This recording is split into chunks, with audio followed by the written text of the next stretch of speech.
সব ধরনের জ্বালানি তেলের দাম লিটারে 1 টাকা বাড়ল।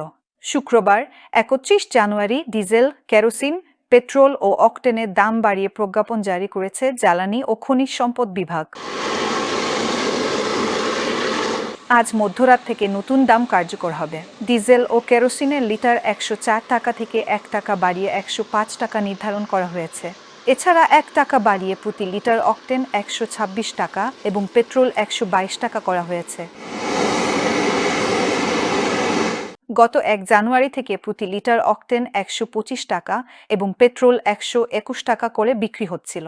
প্রজ্ঞাপনে জানানো হয়, বিশ্ববাজারে জ্বালানি তেলের দাম কমাবার সঙ্গে সামঞ্জস্য রেখে স্বয়ংক্রিয় পদ্ধতিতে দেশে ভোক্তা পর্যায়ে প্রতি মাসে জ্বালানি তেলের মূল্য নির্ধারণের লক্ষ্যে প্রাইসিং ফর্মুলার আলোকে ফেব্রুয়ারি মাসের জন্য তুলনামূলক সাশ্রয়ী মূল্যে জ্বালানি তেল সরবরাহ নিশ্চিতে জ্বালানি তেলের দাম পুনর্নির্ধারণ করা হয়েছে।